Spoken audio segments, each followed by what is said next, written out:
Hey everyone, thanks for tuning in. If you're new here, consider subscribing.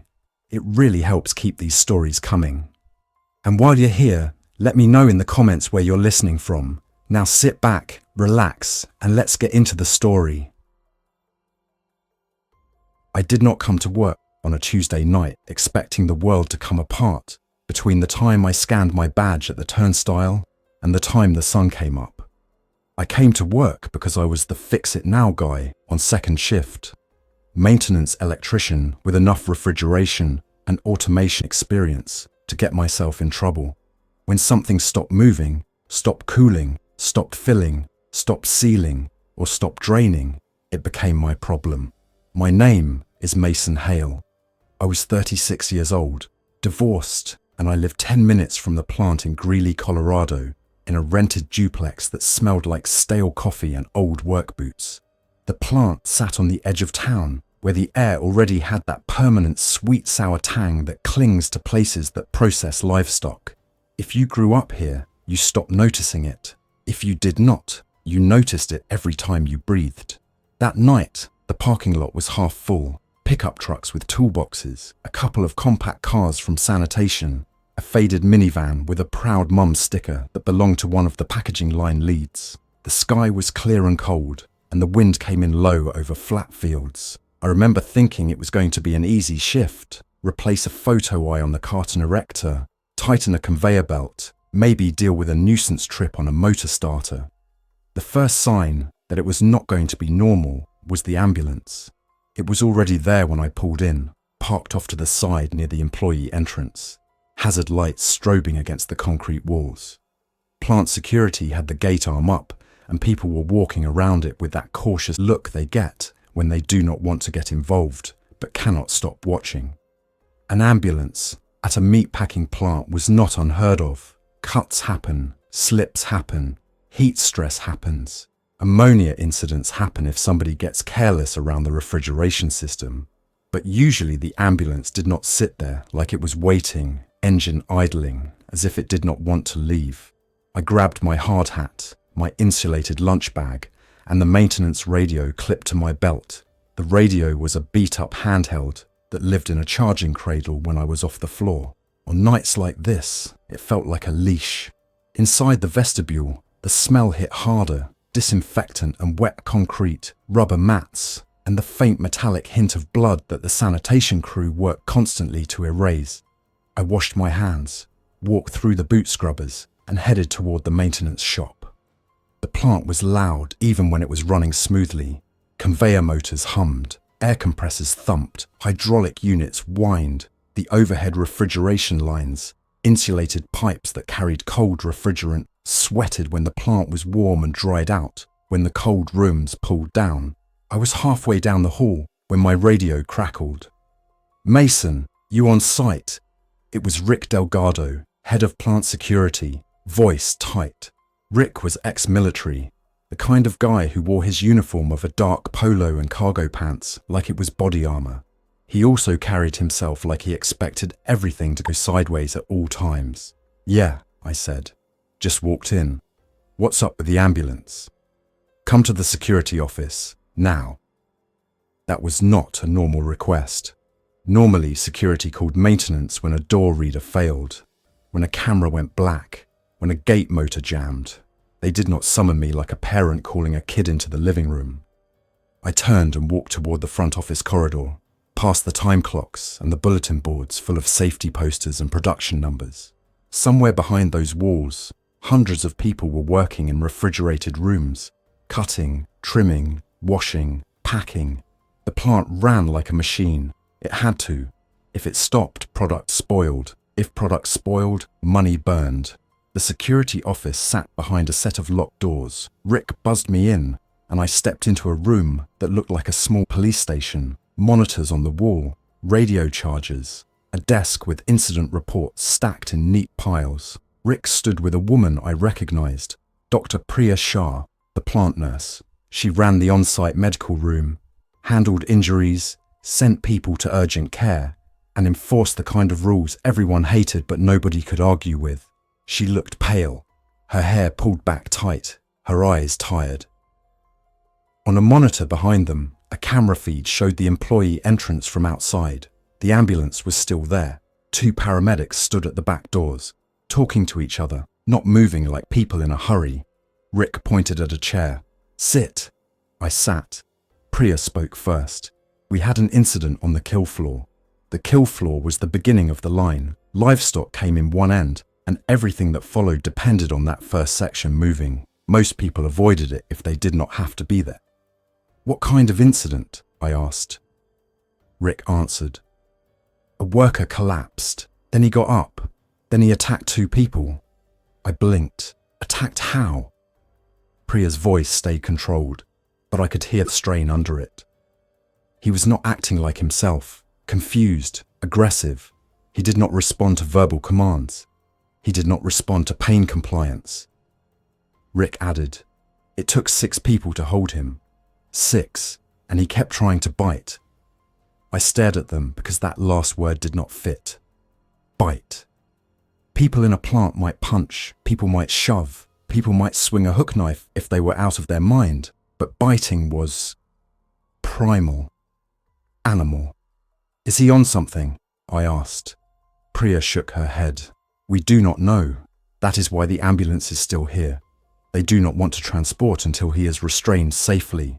Rick leaned closer. "And there's more. One of the 2 people he attacked is already acting strange in the medical room. Fever, rapid heart rate, agitation." My throat went dry. "How fast?" Priya's eyes flicked toward the door, like she expected someone to burst in. "Minutes, not hours." That was when my brain finally stopped trying to treat it like workplace drama and started treating it like something else. "What do you want from me?" I asked. Rick nodded toward the monitor wall. "We're locking down." I let out a short laugh that came out wrong. "Locking down? Like what? Fire drill?" "Like the doors are going to be locked," Rick said. "No one in or out until we know what we're dealing with." "Production won't like that," I said automatically, because my brain was still trying to find normal. "Production can take it up with the county," Rick said. "We already called 911. We already called corporate. The county health department is sending someone. The sheriff is aware." He paused, then said the line that made my stomach drop. "And the main priority is keeping people contained." "Contained?" I looked at Priya. "Are you saying this is contagious?" Priya did not answer directly, which was its own answer. "We have to assume it could be. We have blood exposure protocols, yes, but this was not a cut. This was contact." Rick tapped his radio. "I need you ready for doors and power. If we lose power, we lose cameras. We lose control. If we lose control, we lose people." I sat there in a small security office, listening to the faint, distant roar of the plant, and I thought about how the building was designed. It was built to keep product cold and keep processes clean. It was not built to be a fortress, but it did have something a lot of buildings did not: layered access control. Keycard doors, motorized gates, interlocks, rolling dock doors, cold room doors designed to seal tight. And it had hazards, plenty of hazards. Ammonia refrigeration systems for one. Ammonia was an efficient refrigerant, and in industrial plants, it ran in large quantities through pipes and vessels under pressure. It was also toxic. A leak could empty a hallway of air and fill it with something that burned the eyes and lungs. It was a safety nightmare if you did not respect it. The plant also had high-pressure hot water lines, sanitation chemicals, compressed air, steam in some sections, forklifts, pallet jacks, overhead conveyors, and enough sharp metal and moving machinery to turn a bad decision into an emergency fast. Rick reached under his desk and pulled out a laminated site map. He slapped it down. "Show me the quickest way to isolate the kill floor from the rest of the plant," he said. I leaned forward and traced the corridors with my finger. "There's a fire door here, and here. There's a keycard door into the cut room. The kill floor itself has 2 personnel doors and 1 equipment bay door." Rick's jaw tightened. "Can we lock those?" "The personnel doors, yes. The equipment bay door is a roll-up. It has a motor and a manual chain. If you cut power, it won't open unless someone pulls it." Priya looked at the map like it was a board game she never wanted to play. How many people are on shift? About 300, I said, thinking through the schedule. Second shift, plus sanitation, plus USDA inspectors. Priya flinched at the mention. The United States Department of Agriculture inspectors are in the building. Yeah, I said. They're always here when production runs. Food safety, inspection stations. Rick swore under his breath. More people, more liability. He looked at me hard. Mason, I'm going to be blunt. If this spreads, we might not be dealing with a normal emergency. I need you to help us keep doors locked and systems running. Can you do that? In that moment, there were 100 things I wanted to do. Call my ex-wife, call my sister, drive home, pretend it was not real. But I was already inside. The lockdown, if it happened, would make that choice for me. I can do that, I said, and my voice sounded steadier than I felt. Rick nodded once, like he had just checked a box. Good, then move. We stepped out into the corridor. Rick's radio was alive now. Security staff calling in, supervisors asking questions, voices climbing in pitch. As we walked, I saw people starting to gather in small clusters. A packaging line lead whispered to a forklift operator. A sanitation worker stared at their phone. A supervisor walked fast, head down, like speed alone could solve it. The plant was still running. That was the strangest part. The machines did not know there was panic building. The conveyors still carried product. The motors still turned. The compressors still thumped. The overhead lights still shone down on stainless steel and wet floors. We reached a set of double doors with a keycard reader. Rick swiped his card and pulled me through. Inside, the air cooled noticeably. We were close to the production side. The smell shifted. Less office, more meat and disinfectant, a heavy dampness that came from constant washdowns. A supervisor met us, a tall guy named Brent Klein, production manager, the kind of man who lived off caffeine and spreadsheets. His face was red, jaw clenched. This is a mistake, Brent snapped the moment he saw Rick. We have orders, we have trucks scheduled, you can't just shut us down because one worker attacked 2 people, Rick cut in, and because one of those people is now sick. Brent's eyes flicked to Priya. How sick? Priya said, agitated, fever, not rational.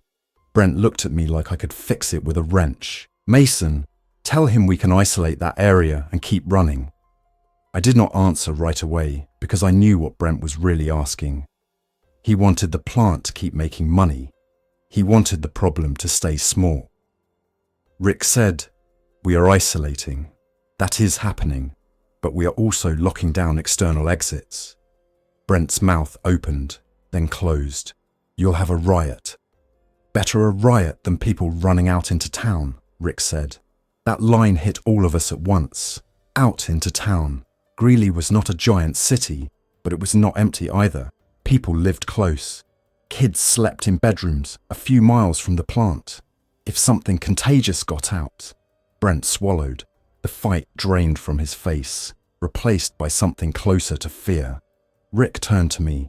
Start with the dock doors on the east side. Lock them. Disable the open buttons if you can. Then get to the main electrical room and make sure our backup generator system is ready. If the power trips, we cannot afford a full plant blackout.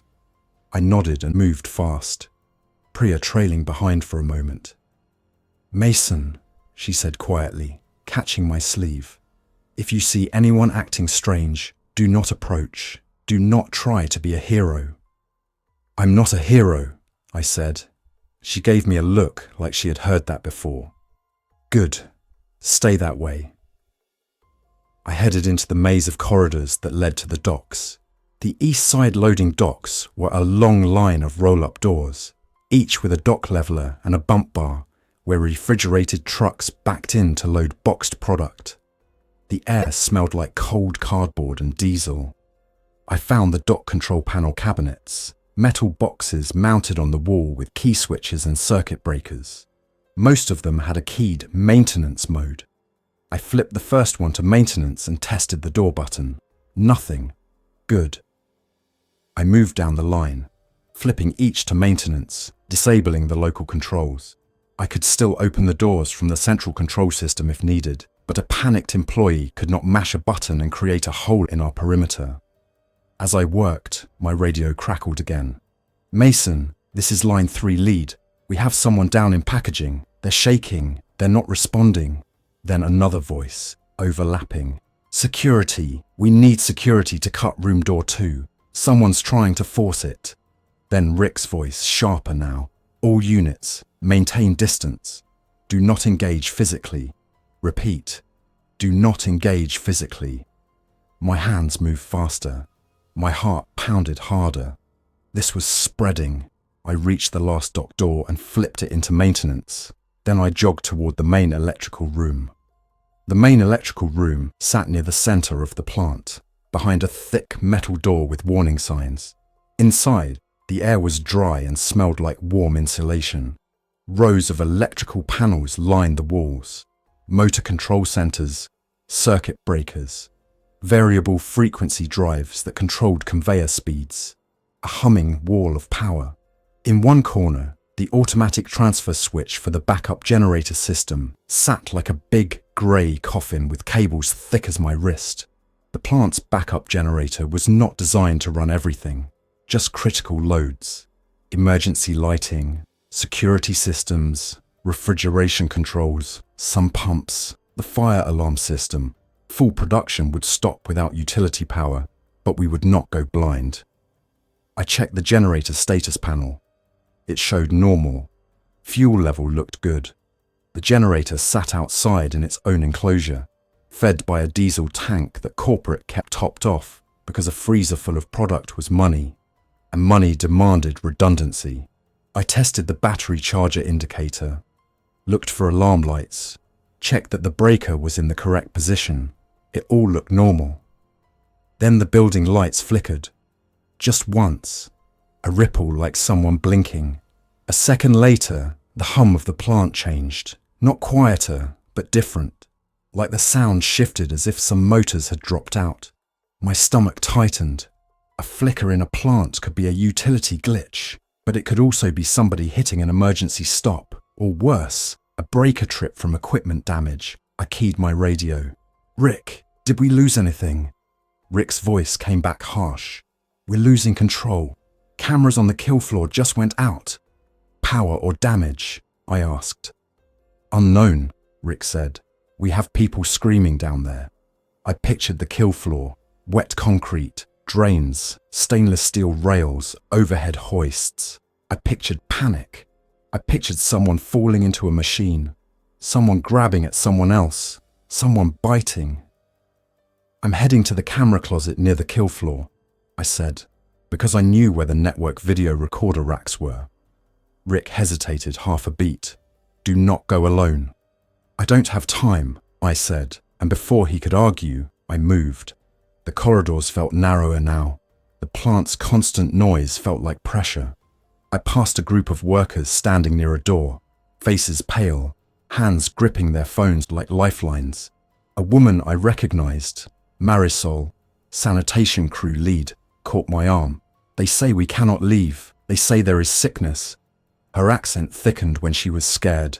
"My son is at home." "I know," I said, trying to keep my voice calm. "Stay with a supervisor. Stay away from the production floor for now." She nodded, but did not look convinced. When I got near the kill floor corridor, the air was colder. The overhead lights here were brighter, reflecting off stainless steel. A door ahead had a smear of something on it, brownish red handprints, like someone had pushed it while messy. I told myself it was normal plant mess, but my mind did not believe me. I heard shouting, not normal yelling, not the sharp annoyance of production pressure. This was fear, raw and rising. I rounded a corner and saw the door to the kill floor security vestibule. 2 security guards stood there, Rick with them now, his posture squared like he was bracing against a wave. Brent Klein stood nearby, hands on his head, eyes wide. Priya was there too, holding a medical kit bag like it was a shield. Rick spotted me. "Mason, the camera's died and the door controls are acting up. Can you lock this corridor down?" I stepped toward the door control panel. a metal box on the wall with a key switch and indicator lights. Before I touched it, the door on the far side slammed from inside. A hand hit the small window in the door, palm flat, fingers spread, leaving a print. The hand slid down, slow, as if the person behind it was leaning their weight. Then a face pressed to the window. It was a man I recognized from the kill floor.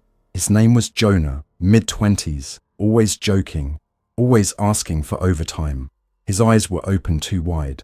His mouth hung slightly open. His cheeks were wet, and for a second I thought he was crying. Then he opened his mouth wider and slammed his forehead against the glass. Once, twice, 3 times, fast, hard. The glass did not break, but the sound made my teeth hurt. The security guard nearest the door took a step back. What the? Jonah's hand clawed at the window frame. He made a noise that was not a word, more like a breath forced out of a throat that had forgotten how to speak. Priya's voice went tight. "Do not open that." As if anyone was thinking of opening it. Rick's radio blared with overlapping voices. "We have multiple in the corridor. They're not listening. He bit her. Door is jammed." Rick's face hardened into decision. He looked at me. "Lock it." I swallowed and nodded. I turned the key switch on the door control panel to the lock position. The indicator light changed. The electric strike engaged. Jonah slammed again, as if he could sense it. Behind the door, someone screamed. A woman's voice, high, frantic, then cut short like someone had grabbed her. My skin went cold. Brent made a choked sound. "There are people in there." Rick stared at the door like he could see through steel. "We can't open it." "We can't leave them," Brent protested, voice cracking now. "That's my crew." Priya stepped closer to Brent, her tone sharp. "If we open that door, and this spreads into the rest of the plant, you will have more than a crew to worry about. You will have everyone." Brent looked like he might argue.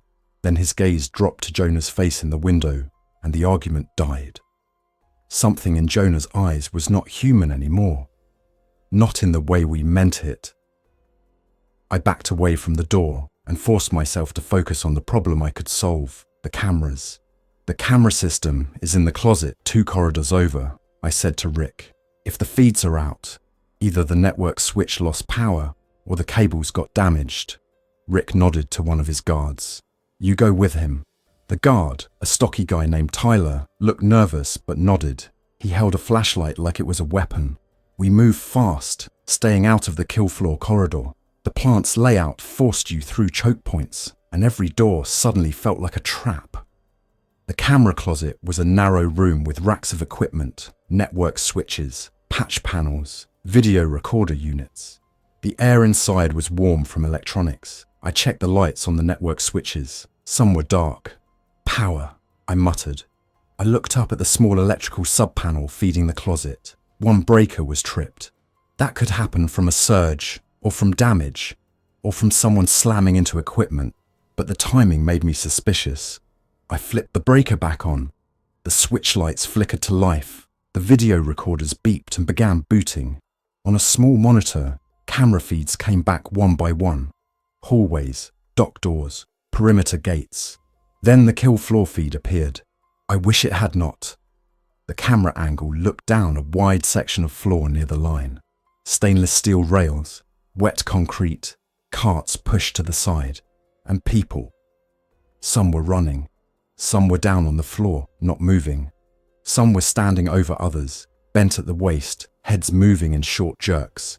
I could not hear sound, but I did not need it. The movement told the story. Tyler sucked in a breath. "Oh no." I forced myself to keep looking, because if we looked away, we would lose information. The camera showed a man stumbling, arms out. Another person, maybe a supervisor, backed away, hands up. The stumbling man lunged with sudden speed, grabbed, and the supervisor went down.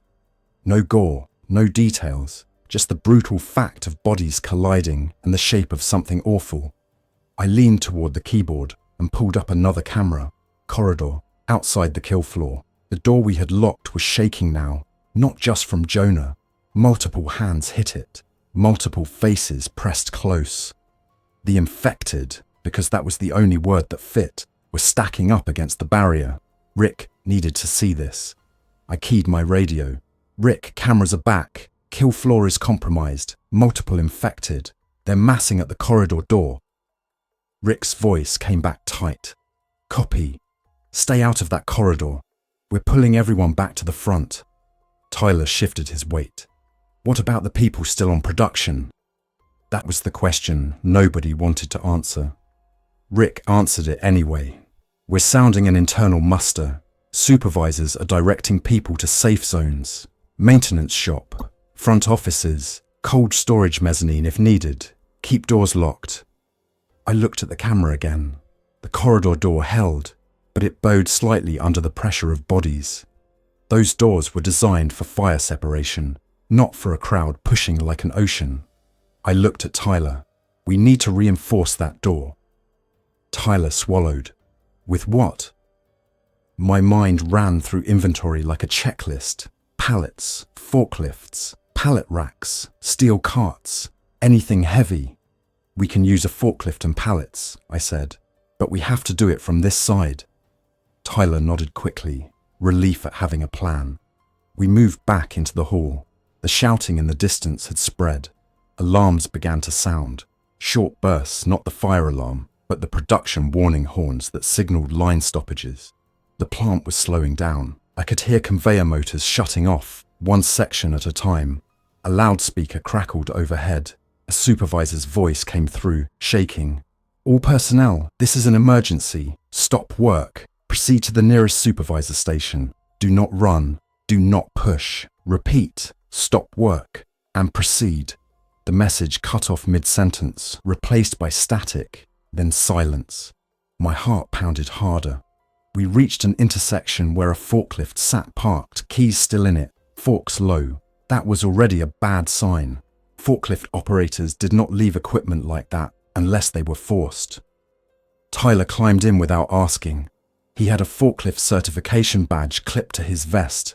You drive? I asked. He nodded. I drove for 3 years before security. Then go, I said. He started it, and the forklift's electric motor whined. This one was a battery-powered unit, not propane. Good, no fumes. We grabbed 2 pallets stacked with boxed product, heavy, dense. Tyler lifted them and backed down the corridor toward the kill floor door. The closer we got, the more we heard it. The banging, not just fists, bodies, a rhythm like a storm against a wall. Tyler's hands gripped the steering wheel hard. They're going to break it. Not if we block it, I said.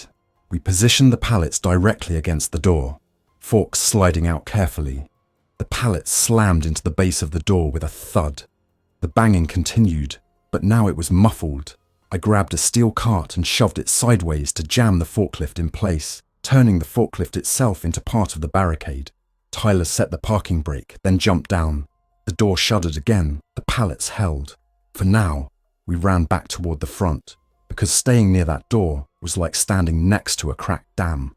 As we moved, we passed people funneling toward the offices. Dozens now, faces pale, hands up as if they could ward off danger.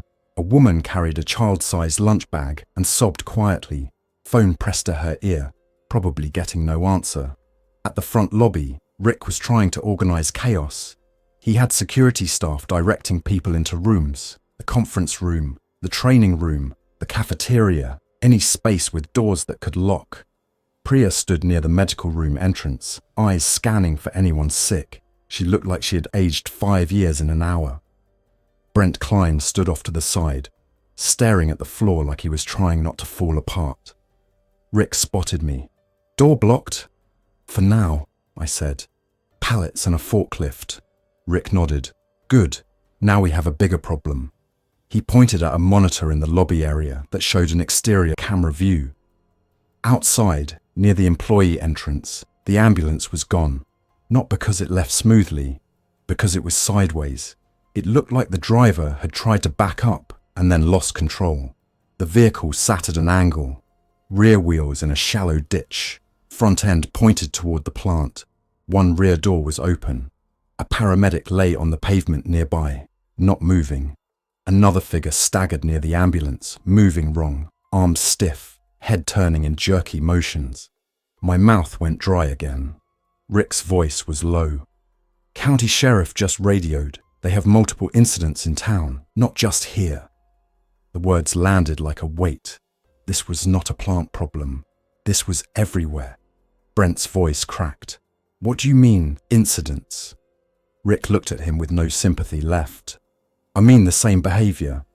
People attacking, biting, spreading. They're calling it an unknown pathogen event." Priya whispered, almost to herself, "Oh no." I stared at the monitor.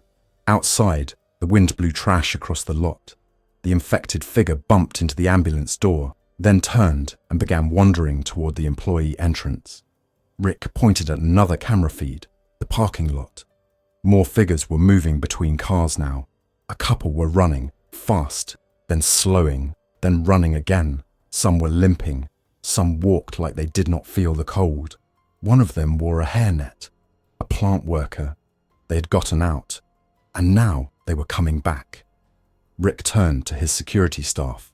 "Lock the entrance doors. Do not open for anyone, not even if they're screaming." A security guard, a young woman named Kayla, looked sick. What if they're not infected? Rick's eyes hardened. If we open and we're wrong, we die. If we stay closed and we're wrong, we live with it. That's the math. Nobody argued. The entrance doors were double glass with metal frames. They could lock, they could also break. A determined crowd could turn glass into nothing. I looked at the lobby furniture, tables, chairs, a vending machine. Not enough. "We need to fortify the entrance," I said. Rick nodded. "Do it." That was the moment I realized something important. In a normal emergency, you follow procedures, fire evacuation plans, medical protocols, chain of command. In this, procedures were going to run out before the night did. I looked around and started making decisions with the part of my brain that usually handled machinery failures. Diagnose, prioritize, stabilize. "Get people away from the glass," I said to Rick. "Move them into interior rooms. Leave only security and a few supervisors here." Rick barked orders. People moved, stumbling, whispering, crying. Tyler and I grabbed a heavy conference table and dragged it toward the entrance. We flipped it on its side, then another. We stacked chairs. We pulled a vending machine with a pallet jack and shoved it against the lower half of the doors. It was crude, but it was mass. Behind us, a woman screamed, "Let us out!" A man shouted, "My family is out there." I did not look at them. If I did, I might have stopped. Outside, the infected figure reached the entrance and pressed its face to the glass. It opened its mouth and made that same breathy sound. Not a word, not a plea, just noise. Then it began to hit the glass. Once, twice, again. The barricade muffled it. More figures drifted closer. The glass shuddered. Rick's radio crackled again. "We lost contact with cut room supervisors. They're not responding." Priya's face tightened. "How many people are unaccounted for?" Rick looked at a clipboard in his hand, eyes scanning. Dozens, maybe more. That number felt impossible until I remembered the plant's size. The corridors, the cold rooms, the maintenance tunnels. People could be trapped behind doors. People could be hiding. People could be infected. I turned to Tyler. "We need a safe base inside the building." Tyler nodded quickly. "Maintenance shop." "Maintenance shop," I agreed. "We have tools. We have steel. We have doors. We have access to the control systems." Rick overheard and nodded. "Make it happen. I'll keep the front stable as long as I can." Priya stepped closer. "I'm coming with you." I shook my head. "You need to stay with the medical room." Her eyes flashed. "If this spreads inside, there will be more injuries than I can handle in that room. I can help triage wherever we go." I wanted to argue, but she was right. And in a crisis, the people who knew how to keep others alive mattered. "Fine," I said. "Stay close." We moved through the corridors toward the maintenance shop, gathering people as we went. Workers who looked lost. Supervisors who looked shell-shocked. A a United States Department of Agriculture inspector named Tom Avery, who still wore his white coat and hairnet like he had not accepted reality. Tom was in his 50s, grey hair, tired eyes. He held a clipboard like it was the last normal thing in his world. "This is insane," he muttered as we walked. "This is a federal facility issue now. This plant falls under—" "Tom," Priya said sharply, "not now." Tom's mouth shut. He swallowed hard. We reached the maintenance shop door, steel, keycard access with a small window. I swiped my badge and pulled it open. Inside, the maintenance shop felt like home in a strange way. Tall benches, spare motors, conduit racks, welding equipment, a parts cage with shelves of sensors and switches. The smell of oil and metal and old coffee. I closed the door and locked it. Then I looked at the people who followed us in. We had maybe 20. Tyler, Priya, Tom Avery, 2 maintenance mechanics, a packaging line lead named Dana, a forklift operator named Luis, a sanitation worker named Marisol, a young guy from quality assurance named Ben, who looked like he might faint at any second, and others whose names I did not know, faces tight with fear. I climbed onto a bench so I could speak without yelling. "Listen," I said, keeping my voice steady. "We cannot treat this like a normal emergency. We need to assume there are infected in the building. We need to stay behind locked doors. We need to control access. And we need to plan for being here longer than a few hours." A murmur ran through the room. Someone whispered, "No, they'll come. Police will come." Rick's voice echoed in my head. Multiple incidents in town. I did not crush their hope outright. Hope kept people from panicking, but false hope got people killed. "We'll monitor radios," I said. "We'll monitor cameras, but we plan like we're on our own until we know otherwise." Dana, the packaging lead, raised her hand like she was in school. Her voice shook. How does it spread?" Priya stepped forward. "We do not know exactly," she said, "but we have seen biting attempts and contact. Assume close contact spreads it. Assume if someone is scratched or bitten, they may become infected quickly." Ben swallowed. "Like rabies. Similar behavior," Priya said, "but faster." Tom Avery cleared his throat. "We should contact the Centers for Disease Control and Prevention." The mention of the Federal Public Health Agency sounded comforting in a way, like an adult would show up. I nodded. "We will, but phones might not work. We can try." Tyler pointed at the wall where a landline phone sat. "That one's internal." I grabbed it and dialed out. No tone. I looked at Tyler. "Is the plant phone system still up?" Tyler shook his head. "We lost external lines. Internet is spotty. Cellular is overloaded." Of course it was. If this was happening outside, everyone was calling everyone. Marisol's eyes filled with tears. "My son." Priya put a hand on her shoulder. "We will find a way to communicate, but right now, we keep you alive." I pointed to the parts cage. "We have supplies here. We have some food in lockers. We have water fountains, but we need more." Luis, the forklift operator, spoke up. "Cold storage has food, lots." He was right. Cold storage rooms held boxed product, meat, packaged, frozen. Not fancy, but calories. And water? The plant had water lines everywhere, but safe drinking water was another issue. The plant water supply was municipal, treated. If the city systems failed, water pressure could drop. But for now, it likely still ran. "We need a secondary safe area," I said. "Somewhere with thicker walls, somewhere less exposed." Tyler nodded. "Refrigeration engine room." That was a good idea. The refrigeration engine room had thick walls and limited access because it was hazardous. It also had mezzanines, catwalks, and heavy doors. But it also had ammonia equipment, which could be dangerous if damaged. "We can use it," I said, "but we have to be careful. No one touches refrigeration valves unless we know what we're doing." One of the maintenance mechanics, an older guy named Chuck, nodded firmly. "I know the system. I can help." "Good," I said. I hopped down and began assigning tasks because idle fear would eat the room alive. "Tyler," I said, You and Luis find a forklift and bring pallets to reinforce this door and the corridor doors outside. On it, Tyler said. Priya, I said, set up a medical corner, check everyone for injuries. If anyone has a scratch or bite, we need to know now. Priya nodded, already opening her kit. Tom, I said, you and Dana start a list. Names. Who's here? Who's missing? Who you last saw where? Tom looked offended for half a second, then relief. A task he could do, a clipboard he could fill. Normal. Chuck, I said, you and me will check the camera system and power. We need eyes. Chuck nodded and followed me to the control station in the shop, an old computer tied into the plant's maintenance network. The camera system feed loaded slowly. When it did, the screen filled with small windows, hallways, doors, loading docks, exterior views.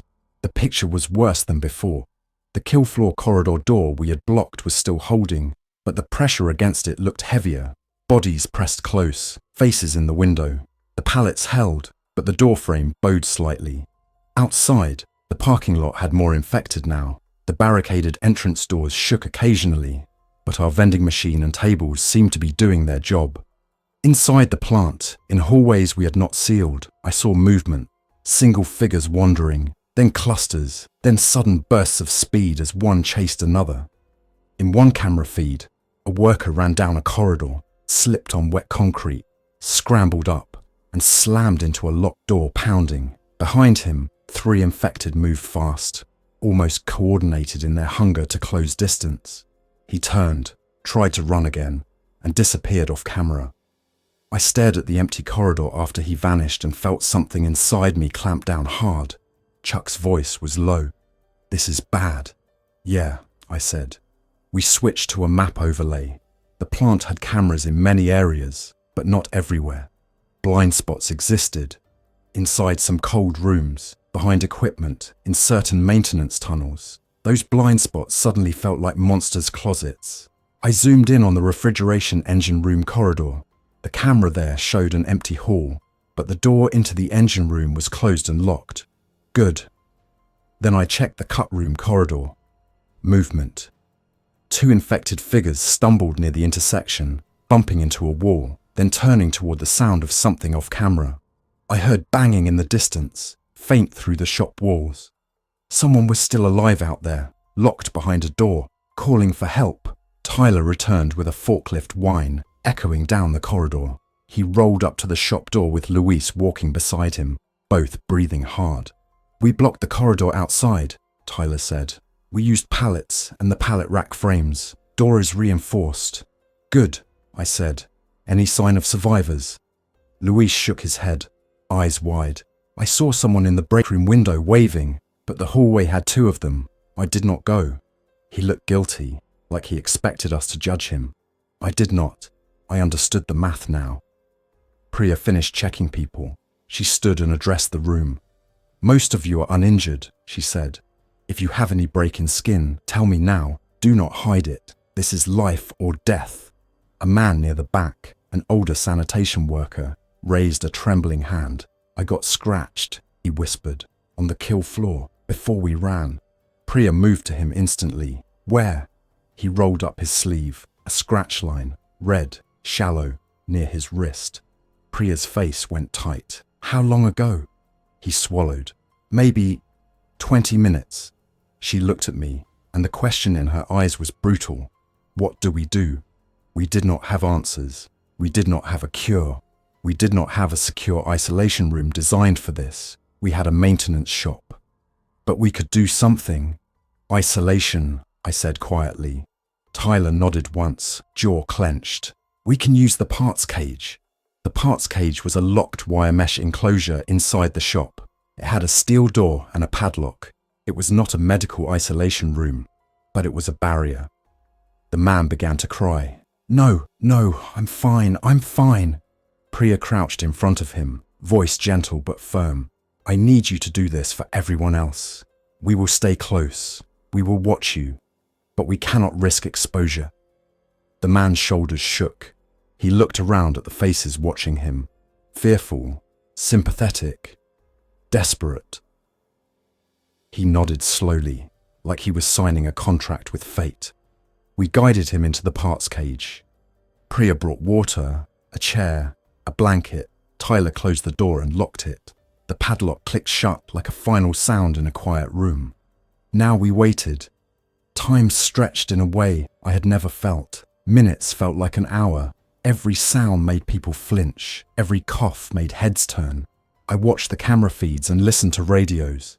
Rick checked in twice. His voice sounded tired. "Front entrance is holding," he said. "But we have infected outside pushing on the barricade. We have some people in the offices. We have no word from police. Radio traffic is chaos." "Any external update?" I asked. "Sheriff says they're overwhelmed," Rick said. "Multiple calls. Hospital is full. They're telling people to shelter in place." Shelter in place, a phrase I had heard on weather alerts, on chemical spills, on active threats. Not on this. In the parts cage, the scratched man began to breathe faster. He wiped sweat from his forehead. Priya watched him closely. "Fever," she whispered. He gripped the wire mesh. "I'm okay," he said, voice hoarse. "I'm okay." Then he turned his head sharply, as if hearing something we could not. His eyes widened. He slammed his fist into the mesh and made a noise that was not a word. Everyone backed up instinctively. Priya did not. She stayed where she was, but her hands trembled slightly. The man's breathing became ragged. He pressed his face against the mesh, eyes wild. "Mason," Priya whispered, and the way she said my name told me she did not want to finish the sentence. We watched the change happen in front of us, fast and undeniable. The man stopped pleading, stopped reasoning. His mouth hung open, his hands clawed at the wire. He slammed into it hard enough to rattle the entire cage. Ben, the quality assurance kid, started to sob. "Oh my God!" Tyler stepped forward, holding a metal pipe like a baton. His eyes were wet but hard. The infected man lunged at the mesh again, teeth snapping at empty air. Priya's voice broke slightly. "He's gone." The room fell into a heavy silence, broken only by the sound of the cage rattling. That was the moment hope changed shape. It did not disappear. It hardened into something else, resolve, fear, and a cold understanding that we were not going to talk our way out of this. We were going to have to survive it. I stepped back to the camera station, hands shaking, and forced my brain into planning mode again. We needed supplies. We needed a better stronghold. We needed a route out eventually. And we needed to know what was happening outside these walls. Because if the town was falling apart, then escaping the plant would not automatically mean safety. I gathered the group again, keeping my voice steady. "Okay," I said. "Here's what we do next." Faces turned toward me, hungry for direction. "We move to the refrigeration engine room," I said. "It has heavy doors. It has limited access. We can secure it and use it as our main base. We keep the maintenance shop as a secondary position." Chuck nodded. "Engine room doors are steel. They latch tight. We also need food and water," I continued. "We can pull boxed product from cold storage, but we do it carefully, 2 people at a time. 1 lookout. No hero runs." Tyler raised his hand slightly. "Weapons?" A few people flinched at the word, but it was the right question. "We use what we have," I said. "We have tools, pipes, hammers, fire extinguishers. If security has firearms, that's Rick's call. We do not improvise anything dangerous. We do not start fires. We do not create chemical hazards." Tom Avery cleared his throat. "I have to say, as a federal inspector," I cut him off gently. "Tom, I respect you, but right now, nobody cares about regulations. Right now, we care about staying alive." Tom's mouth opened, then he nodded slowly, as if letting go of a world he understood. I pointed toward the door. "We move in 5 minutes. Priya goes in the middle. Chuck and I lead. Tyler takes rear security. Anyone who cannot handle what we just saw, anyone who freezes, tell us now." Nobody spoke. Nobody opted out. Because there was nowhere else to go. We opened the shop door carefully, peeking into the corridor. Tyler and Lewis had reinforced it earlier. The hallway looked empty. We moved as a tight group, footsteps quiet on concrete. As we passed intersections, I watched corners. I listened for that breathy sound. We reached the refrigeration engine room door, a heavy steel door with a warning sign about hazardous refrigerant and restricted access. Chuck swiped his badge. The lock clicked. We pulled it open. Inside, the engine room was loud, a steady mechanical roar from compressors and pumps. The air smelled faintly of oil and cold metal. The temperature was cooler, but not freezing. Industrial ammonia refrigeration compressors sat on concrete pads, large as cars, with pipes running overhead like the veins of a giant. Gauges and valves lined the system. Insulated lines went out into the plant to feed evaporators in cold rooms. Everything was designed to keep product at safe temperatures. A catwalk ran along one wall, with stairs to a mezzanine level where control panels and smaller equipment lived.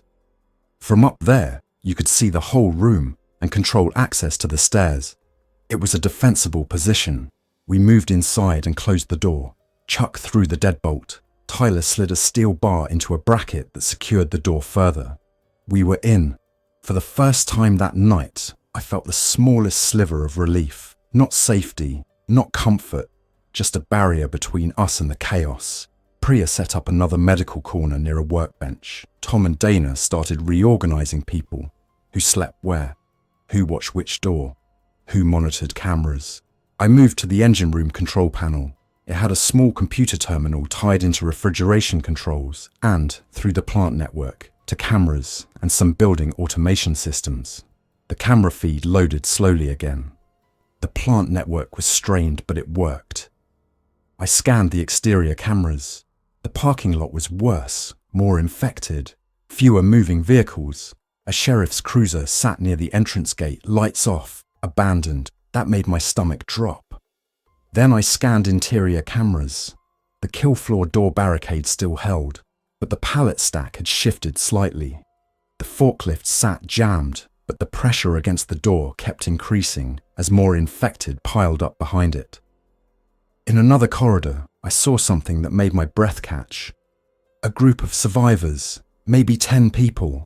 They were in a break room behind a window, waving desperately at the camera. One of them held up a handwritten sign on cardboard. Help, in big letters. They were alive, and they were trapped. Tyler leaned over my shoulder. Where are they? Break room near cut room, I said, pointing. That corridor has infected. Priya looked over too. Do any of them look injured?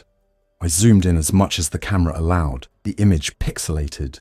Faces pressed to glass, a woman in a hairnet sobbing, a man pounding on the window. I could not tell if anyone was bleeding or bitten. I could only see terror. Dana whispered, "That's my friend." Her voice cracked. The room went quiet as everyone looked at the screen. Hope flared, sharp and painful. Chuck's voice was low. "We can't just leave them." Tyler's jaw tightened. "We also can't open corridors full of infected and bring them back to us." The truth sat between us like a blade. I watched the camera feed again. The survivors' break room door was off camera. I did not know if the door was secure. I did not know how long it would hold. If we did nothing, they might die. If we tried and failed, we might all die. I forced myself to think like a maintenance tech again. Not emotion. Logistics. "What's the route?" I asked out loud. Chuck pulled up the plant map stored on the terminal. He traced with his finger. "We're here," he said. "Break room is here. To reach it, you go through this corridor. There's a fire door here we can close behind us. There's also a maintenance tunnel that runs along the utilities chase." I stared at the map. "Maintenance tunnel?" Chuck nodded. "It's narrow, but it connects near the break room area. It's usually locked." A locked maintenance tunnel sounded like a gift. "Can we access it from here?" I asked. Chuck pointed. "There's an access door behind the compressor bay. It leads to the utility chase. From there, you can move behind walls. Fewer cameras, fewer people." Tyler exhaled slowly. "Still risky." "Everything is risky," Priya said quietly. Dana looked at me like I had the power to decide who lived. "Mason, please." I hated that look. I hated what the world was turning us into, people doing math with lives. But I also knew something else. If we were going to survive long term, we needed people, skills, hands, eyes, strength. We could not do this with 20 people forever, especially if one infection inside could ruin us. Rescuing survivors was not just kindness, it was strategy. I looked at Tyler. I'm going. Tyler's eyes narrowed. You're not going alone. Good, I said. You, me, Chuck, maybe Luis, someone who can move fast and carry weight. Priya stepped forward. I'm going too. I shook my head. No. Her eyes hardened. Yes. If anyone is injured, you need me. And if someone is bitten, you need someone who can recognize early symptoms. I wanted to argue again, but I knew she was right. Fine, I said, but you stay behind us. You do not lead. Priya nodded. Agreed. We prepped quickly. Tyler took a security baton and a heavy flashlight. Chuck grabbed a long steel pipe from the maintenance corner. I took a fire axe from the engine room emergency cabinet, the kind meant for cutting through drywall or doors in a fire. It was heavy, simple, and it did not require ammunition. Luis brought a long-handled sledgehammer, the kind we used for stubborn bearings and concrete anchors. Priya packed her kit and grabbed a pair of thick leather gloves. We told the rest of the group to stay put. Dana wanted to come. I told her no. She cried, but she stayed. Tom Avery insisted on coming as a witness. Tyler shut that down with one look. We moved to the access door Chuck had mentioned. It was a steel door with a padlock. Chuck pulled out a key ring and found the right key, hand steady despite everything. The lock clicked open. The door swung inward to reveal a narrow, dim maintenance tunnel. Pipes ran along the ceiling. Water, compressed air, some insulated refrigeration lines. Electrical conduit ran in bundles. The floor was concrete, slightly wet, with drains. The tunnel smelled like dust and damp insulation. Stay close, I whispered, though there was no one to hear us but each other. We moved single file. Our footsteps echoed softly. Every sound felt loud. We passed junction boxes and valves. I recognized the layout. This was the kind of hidden infrastructure most workers never saw. The skeleton of the plant. Ahead, the tunnel split. Chuck pointed left. That leads near the break room, he whispered. We moved. Then we heard it. A low scraping sound ahead, like shoes dragging on concrete. We froze. Tyler raised his flashlight, thumb poised over the switch. I held my breath, listening. The scraping stopped. Then a breathy noise came from the dark. Not a word, not a call, just air forced out in a hungry pattern. Tyler clicked the flashlight on. The beam hit a figure standing in the tunnel 20 feet ahead. It wore a hairnet, a white coat, a United States Department of Agriculture inspector coat. The inspector's face was pale, eyes wide, mouth open. It took one step toward us, unsteady. Priya whispered, "No." My stomach clenched. I recognized him vaguely. One of the inspectors who worked alongside Tom. A man who had probably started this night with paperwork and routine checks. Now he was something else. Tyler raised his baton. "Back up." The infected inspector did not back up. It stepped forward again, faster now, arms lifting. Luis whispered, "Mason." There was no room in the tunnel to run past it. We had to go back or go through. We backed up slowly, one step at a time. The infected inspector surged forward suddenly, stumbling into speed, hands reaching. Tyler swung the baton hard, aiming for the head. The strike landed and knocked the figure sideways into a wall.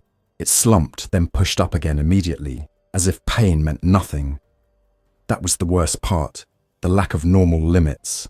I stepped forward and swung the fire axe not like a movie, not like a hero, but like a man chopping stubborn wood. 2 hands, controlled, aimed at the upper torso to stop forward movement without making a mess.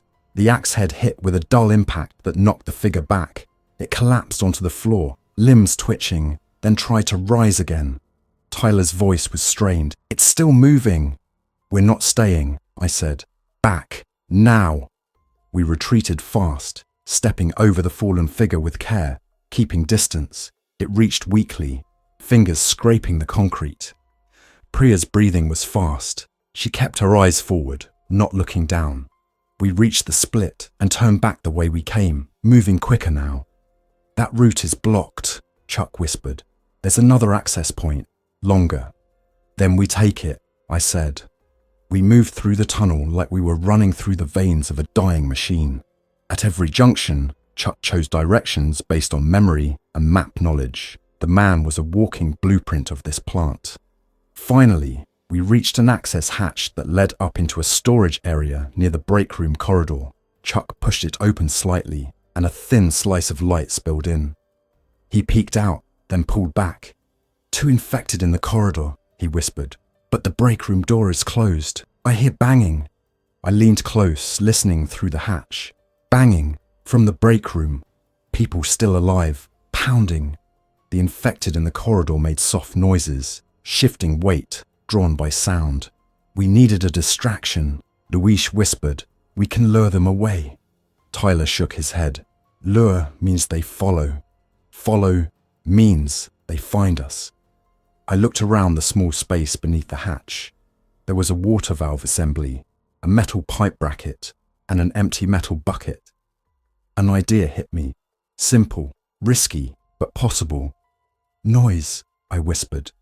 "We make noise away from the break room, pull them down the corridor, then we grab the survivors fast." Tyler frowned. "How?" I grabbed the metal bucket and a wrench from my belt. I tapped the bucket lightly. The sound echoed. "We throw this down the far end," I whispered. "Hard. It'll clang. They'll move towards it." Chuck nodded slowly. "There's a door at the far end that leads to the sanitation chemical room. If we time it right, we can move survivors into that room, then into the tunnel." Priya's eyes widened. "Chemical room?" Chuck nodded. "It's locked. Thick door. Not ideal, but better than a hallway." I hated this. Every plan involved trading one risk for another. But time was running out. I looked at Tyler. "Ready?" Tyler exhaled and nodded. We opened the hatch quietly and slipped into the corridor, keeping low. Two infected stood near the intersection, one in a plant coat, one in a hairnet. They swayed slightly, heads turning as if searching for sound. The break room door was 10 yards away. The window showed faces pressed to glass.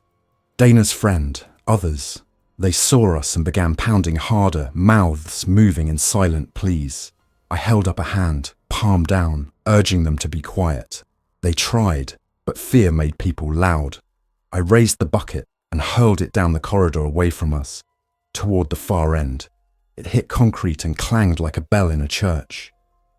The infected snapped toward the sound. They moved fast, faster than a normal person walking, not quite sprinting, but a determined lunge. They went toward the bucket. "Now," I whispered. We ran to the break room door. Tyler tried the handle, locked. I lifted the fire axe and struck the lock area with controlled force, enough to break the latch without destroying the door. The first hit bent metal. The second hit snapped something inside. The handle turned. Tyler yanked the door open. The break room survivors surged toward us, eyes wide, mouths open, trying not to scream. "Quiet!" Priya hissed. "Quiet or they come back!" A woman nodded frantically, tears streaming, hands shaking. We ushered them out, 10 people, maybe 11. Too many for a stealth move, but we had no choice. "Move," Chuck whispered, guiding them toward the sanitation chemical room door at the far end. The infected were already turning back. They heard us. They smelled us. They knew.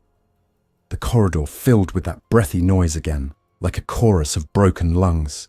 Tyler shoved the last survivor through the chemical room door. Chuck held it open.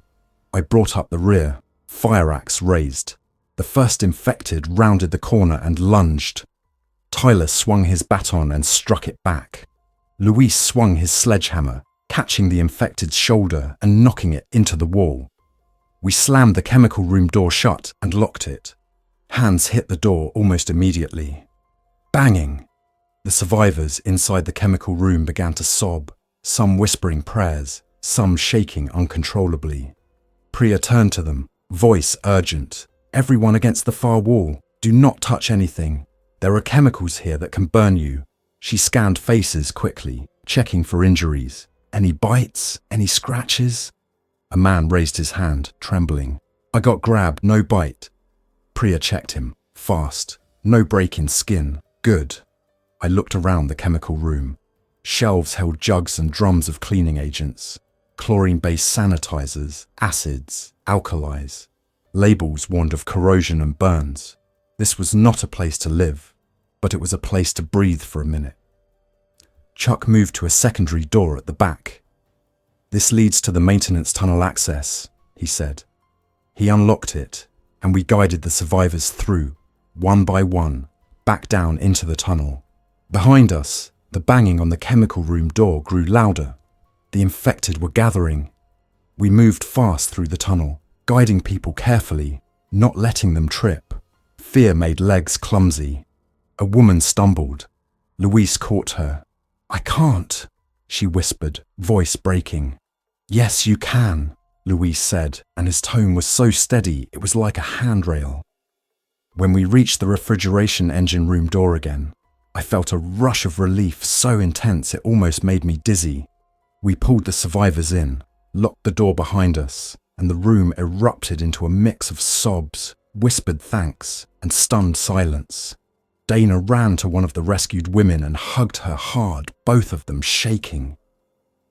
Tom Avery stared at the rescued inspectors and workers, eyes wet. He looked like he was seeing the end of a world. We had gained people. We had also gained risk. Priya gathered everyone immediately. I need to check all of you, she said. Now, injuries, scratches, anything. The survivors lined up. Most were uninjured, just terrified. One woman had a shallow bite mark on her forearm, already red and swelling. She tried to hide it under her sleeve. Priya saw it anyway. The woman's eyes filled with panic. No, please, I'm fine, I'm fine. Priya's voice was gentle but absolute. We have seen what happens. We have to isolate you. Dana's rescued friend cried out, No, no. Tyler stepped forward with the same grim calm he had earlier. We have to. The woman began to sob as we guided her toward an empty corner behind a barrier of equipment and wire mesh. We did not have another parts cage here, but we had a storage enclosure for safety gear. We cleared it out quickly, made space, and locked her inside. She sat on the floor, hugging her knees, eyes wide. I don't want to, she whispered. Priya crouched outside the mesh. I know. I turned away because I could not watch it again. We set watches. We redistributed tools as defensive items. We moved food from cold storage in controlled trips, boxes of frozen product, cases of bottled water from a break room vending storage, bags of chips and crackers from the cafeteria pantry. We were building a little island inside a failing world. Hours passed. Outside our engine room door, we heard occasional banging as infected wandered into the corridor, drawn by sound. But the engine room was loud, and the compressor roar might have masked us, or maybe we were simply lucky. At some point, the plant's main power flickered again, then steadied. The backup generator did not need to engage, but my nerves did not relax. We monitored the cameras constantly. We watched the infected move like currents in hallways. We watched survivors in other rooms, some still holding out, some doors breached, some rooms going quiet. Around 3 a.m, the emergency alert system on someone's phone finally pushed through. A loud tone, then a robotic voice, then text on screens. Emergency alert, unknown contagion event, shelter in place, avoid close contact, do not attempt to restrain aggressive individuals, await instructions from local authorities. The alert did not say zombie, it did not say infected, it did not explain. It just told people to hide and wait. Dana stared at her phone. That's it? That's all they have, Tom Avery murmured, voice hollow. Priya whispered, They're overwhelmed. I thought about the hospital, about ambulances, about first responders trying to treat something that did not behave like any normal illness. I thought about families at home, about kids asleep, about people watching the news and thinking it could not reach them. I thought about my own house. My phone had no service, no calls out, no texts, just a spinning wheel and silence. The engine room became our world. By dawn, the plant was quieter. Production had stopped hours earlier. The conveyors were still. The warning horns were silent. Only the refrigeration system continued, because cold did not care about disaster. Through a small high window in the engine room, I could see a sliver of grey morning light. We had made it through the night. That should have felt like victory. It did not, because the cameras showed the parking lot still crawling with infected figures. It showed no police response, no rescue convoy, no calm return to normal. The world outside was not resetting. It was unraveling. We had to decide our next move. Staying in the plant had advantages. Thick walls, food, water, equipment, controlled doors. It also had a fatal weakness. If one infected got inside our group, we could lose everything in minutes, just like we saw in the parts cage. And there was another weakness: ammonia. If the refrigeration system failed and ammonia leaked, the engine room could become a death trap. If a fire started somewhere and smoke filled corridors, we could be trapped. We needed an exit plan. I gathered Tyler, Priya, Chuck, and the rescued supervisors into a tight circle. We need options, I said. We need a way out that avoids the main entrance and avoids the parking lot. Chuck nodded. There's a roof hatch near the engine room stairwell. It leads to the rooftop. From there, you can move across to the office wing roof and down a ladder on the far side. Tyler frowned. And then we're outside. Outside might be safer than this eventually, I said. But we don't go blind. We scout first. Priya crossed her arms. And what about the isolated bitten woman? Silence settled. In the corner, behind mesh, the bitten woman had become quiet. Too quiet. Priya had checked her an hour ago. Her fever was rising. She had started to breathe fast, eyes darting. We all knew what was coming. We can't bring her, Tyler said bluntly. Dana's friend sobbed quietly nearby, hearing enough to understand. Priya's voice was sharp. We also cannot leave her loose in a building full of survivors. Chuck looked down, jaw tight. We keep her contained. And when she turns? Tyler asked. No one answered. I forced myself to. When she turns, the enclosure stays locked. We do not open it. We do not look for miracles. Priya's eyes closed for a second. Then she nodded once, like swallowing something bitter. This was what leadership looked like now. Not speeches, not hope, just decisions that left scars. We formed a scouting team. Me, Tyler, and Chuck. Priya insisted on joining, but I told her she had to stay with the group. We needed her stable in the base. She argued. I stood firm. Fine, she said finally, but you come back. I will, I said, and I meant it as much as anyone could mean anything in a collapsing world. We moved to the stairwell leading to the roof hatch. The stairwell door was heavy and normally alarmed, but in an emergency, it could be opened from inside. Chuck disabled the alarm panel with a key, hand steady. We climbed up, steps echoing. At the roof hatch, Chuck pushed it open slowly. Cold air hit us like a slap. The morning was grey, the sky low. Wind cut across the rooftop, bringing the smell of town. Smoke somewhere far off, stale air, and the ever-present plant smell. We stepped onto the roof. From up there, the plant looked like a fortress of concrete and steel, sprawling with vents and ductwork and refrigeration condensers humming. I crept to the edge and looked down. The parking lot was worse than the cameras had shown. Figures wandered between cars. Some clustered near the entrance where the barricade held. Some moved aimlessly, bumping into the fence, then drifting away. Beyond the fence, I could see the road. A few abandoned vehicles, no steady traffic, no normal morning commute. In the distance, smoke rose from somewhere in town. Tyler's voice was low. This is real. Yeah, I said. Chuck pointed across the roof. Office wing is that way. If we move fast and quiet, we can reach the ladder. We moved, crouched against the wind, keeping low behind rooftop units. Halfway across, Tyler froze and pointed. On the far side of the roof, near a vent stack, a figure stood. At first I thought it was another rooftop unit. Then it turned.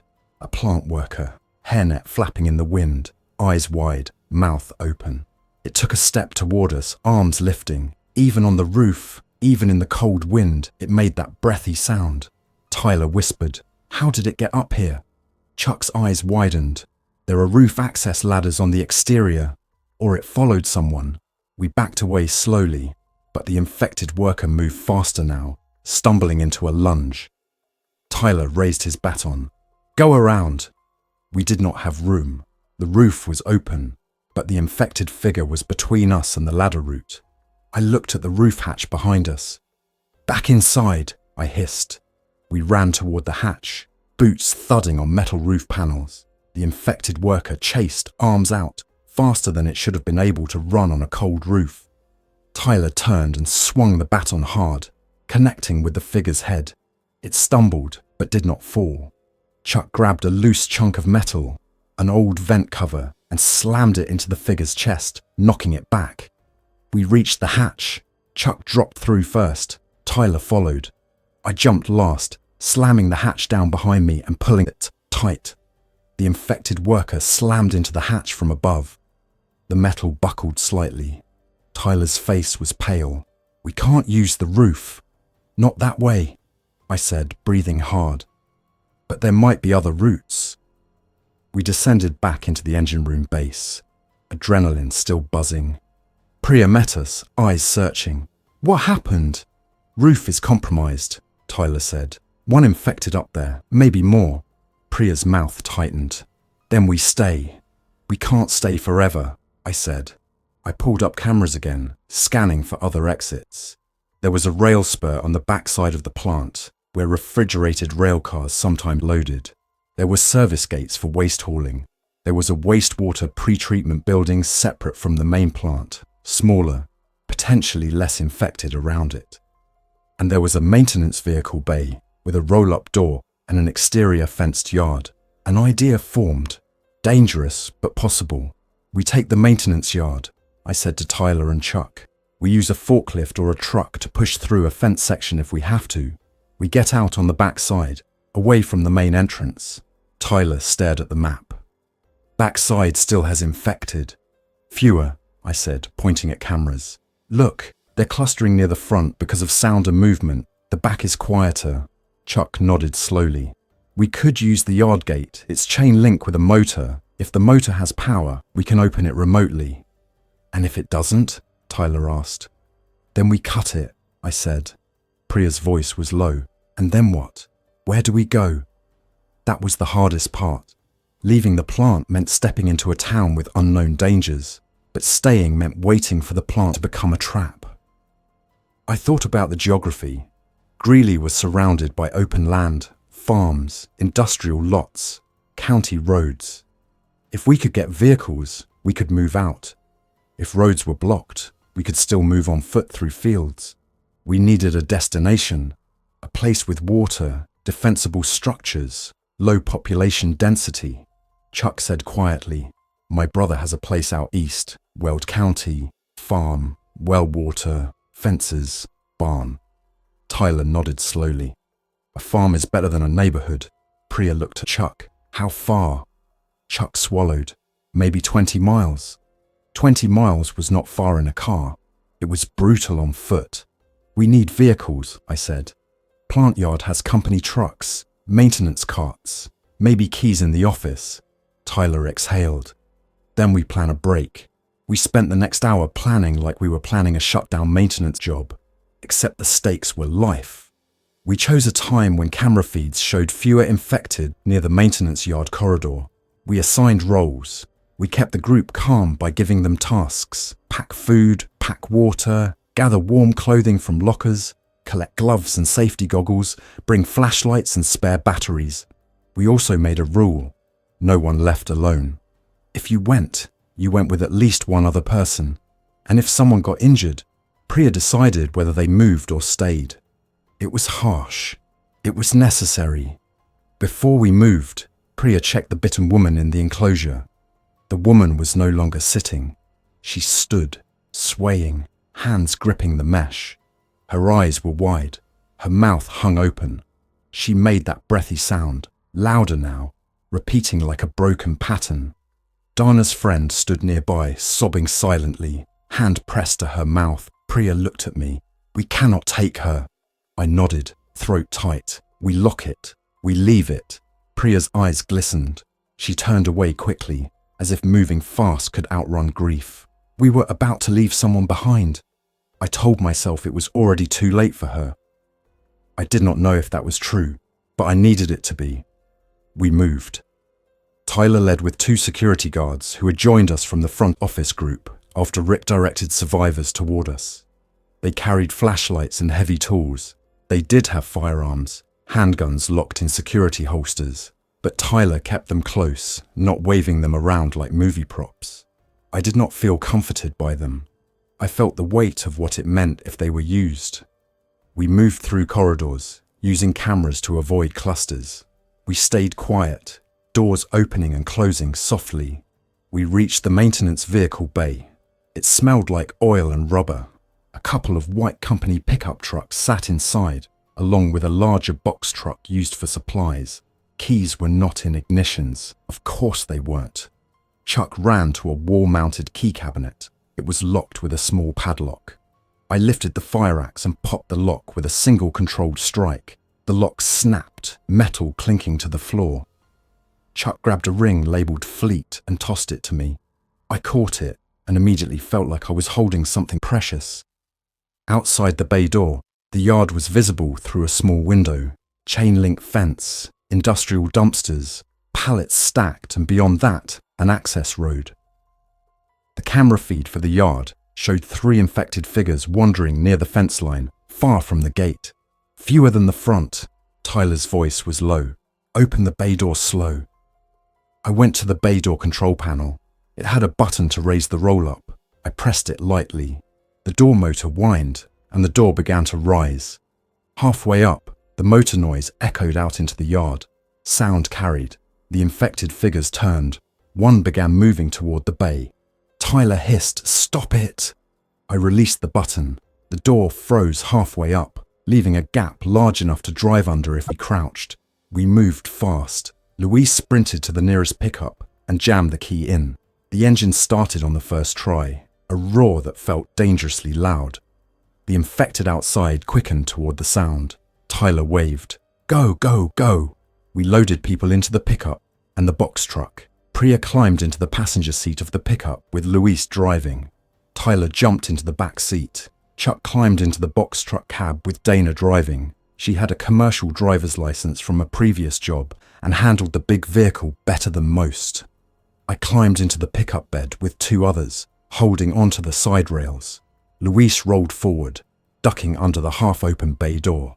The moment we crossed into the yard, the cold air hit hard. Wind, dust, the smell of outside. The infected figures ran toward us now, arms out, moving faster than they looked like they should. Louise floored it. The pickup lurched forward, tires crunching gravel, and we raced toward the yard gate. The gate was a chain-link sliding gate with a motor. The control box was inside the yard. Tyler leaned out the window and hit the open button. The motor whined. The gate began to slide. Too slow. The infected were closing distance. "Come on," Tyler growled. The gate opened just enough for the pickup to squeeze through. Louise did not slow. He aimed straight through the gap, bumper brushing chain link. The fence rattled. The box truck followed, Dana steering with white-knuckled focus, squeezing through with inches to spare. One infected reached the gate and slammed into it just as the truck passed, fingers scraping the side panel. It stumbled, fell, then rose again. We were out. We turned onto the access road behind the plant, moving away from the main entrance, away from the parking lot cluster. I looked back once. The meatpacking plant loomed behind us, huge, industrial, still humming with refrigeration, still holding trapped infected inside, still holding the choices we made. It was the place we had survived the worst night of our lives. It was also now a nest of danger. As we drove, the town came into view in pieces. Industrial lots, a gas station with smashed windows, a traffic light blinking uselessly at an intersection, abandoned cars sat at angles like people had just stopped and run. Smoke rose from somewhere near the centre of town. No sirens, no organised response, just silence and scattered movement. The infected were out here too. We saw them on sidewalks, in parking lots, drifting like they were drawn by sound and motion. When the pickup passed, a few turned and started moving toward us. Luis kept speed up, hands steady on the wheel. Priya stared forward, jaw clenched. Tyler scanned side streets. Nobody spoke, because speaking would make it real in a way that silence still tried to deny. We headed east, away from the denser parts of town, toward open land, Chuck's brother's farm. A chance. But as we left Greeley behind, I realized something else. We were not just escaping a plant. We were stepping into a new world where every locked door, every tool, every gallon of fuel, every mile of road mattered. And the outbreak, whatever it was not going to stop at city limits. It was going to spread like a fire that did not need oxygen, only bodies. I sat in the pickup bed, cold wind biting my face, hands gripping the rail, and I made myself a promise.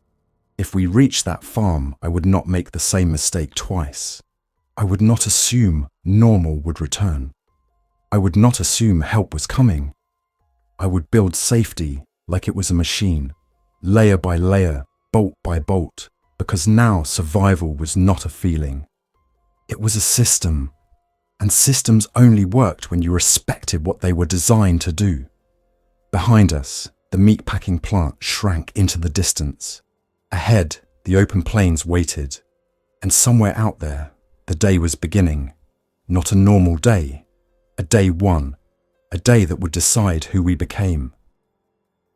Thanks for listening. If you enjoyed this story, don't forget to like and subscribe. Your support keeps these creepypastas coming. Until next time, stay alert, stay safe, and never ignore the feeling that something is watching.